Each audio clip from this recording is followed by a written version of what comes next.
Hi, I'm Chris Graham, an insurance executive with Bitner Henry Insurance Group. How much does church insurance in Georgia cost? Let's talk about how much church insurance costs and why. The building's construction value factors, what activities your ministries are involved in, and Georgia's higher liability premiums all help shape the price. What separates a church paying $3,000 a year from the one down the street paying $30,000 a year? It isn't just about the size of the sanctuary, it's about the daycare center in the basement, the 15-passenger van in the parking lot, and whether or not your landscaper has his own workers' comp policy. Most people see insurance as a fixed cost, but it's actually a reflection of your ministry's complexity. Today, I'm showing you exactly how your construction type, your attendance, and your daily operations set your price tag. In this video, I'll show you the 70% rule and why your building's construction type and fire protection class are the biggest drivers of your total premium. How adding a daycare, a school, or a food pantry shifts your liability cost and the specific hidden risk that insurance companies are looking for. The current state of Georgia's auto and workers' comp rates, including a common 1099 mistake that could lead to an expensive surprise during an audit. When we talk about the overall cost of your commercial package, which is just the policy that bundles your property and your liability together, property insurance is the heavy hitter. It makes up approximately 70% of your total premium. So if you're looking at a $10,000 annual bill, at least $7,000 of that is likely dedicated to just protecting the physical buildings. One of the biggest factors in that cost is protection class, which is determined by the ISO. They rate communities on a scale from 1 to 10, and the rating of 1 means your local fire department is has top tier suppression capabilities.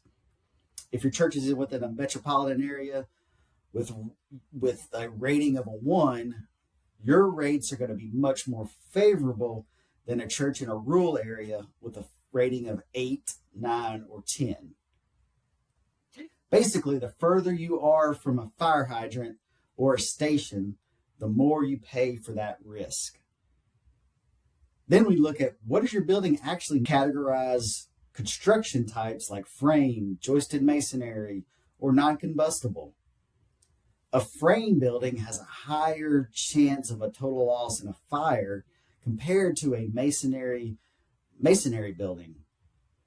So the rates are going to reflect that higher risk. And finally, we calculate your total insurable value, or TIV. This is what it would actually cost to rebuild your sanctuary and classrooms from the ground up at today's prices. Your square footage and your location all determine this number. And the more value we have to protect on the policy, the higher that premium is going to be. Keep in mind, if you're located in Middle or South Georgia, specifically along the coast or the Florida line, these costs and your wind deductibles can change dramatically because the exposure to storms is so much higher. On the liability side of the bill, insurance companies aren't looking at your roof. They're looking at your people and your programs.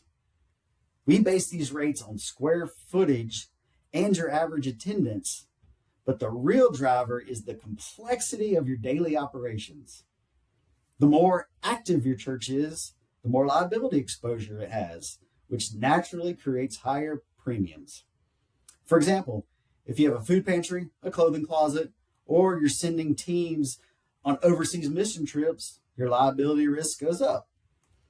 But the biggest complexity multiplier we see in Georgia is when a church operates a school or daycare. Because you have children and young people on site all day, the exposure to risk like accidents or abuse and molestation claims increase dramatically. When you have these types of ministries, carriers are going to ask deeper questions. Do you have a student accident policy in place? How are your teachers protected? We also look at the specific activities involved, things like field trips, sports, or even a swimming pool, because every one of these extra ministries adds another layer to your premium. Finally, we look at other parts of your bill, auto and workers' comp. In Georgia, we are seeing auto rates stabilize just a bit, but liability premiums remain higher than in other states. And much of this is due to the high volume of lawsuits following accidents across our state. On top of that, comp and collision premiums stay elevated because the actual cost to repair or replace vehicles has skyrocketed over the last few years. If your ministry is operating a 12 to 15 passenger van, the insurance carrier sees that as a higher liability risk, which is reflected in your price. When it comes to workers' compensation, the news in Georgia is actually pretty good. Rates have been very competitive.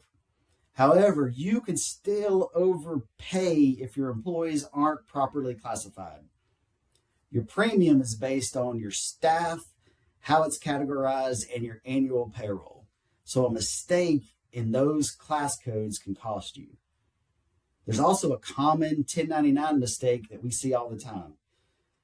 Many churches assume that if they hire a 1099 contractor, like a landscaper or a janitor, they aren't responsible for them.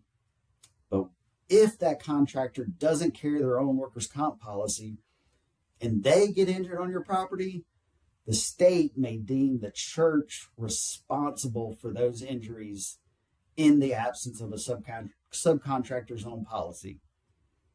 In that case, you have to list them under your policy for the amount of payroll that you actually pay them. It's always better to ask who's responsible if they get hurt before the work starts rather than finding out during an audit. Knowing these factors is one thing, but seeing the actual ballpark numbers for a church in our area is the next step to planning your budget. I'm Chris Graham with Bitner Insurance Group, and we serve those who serve others.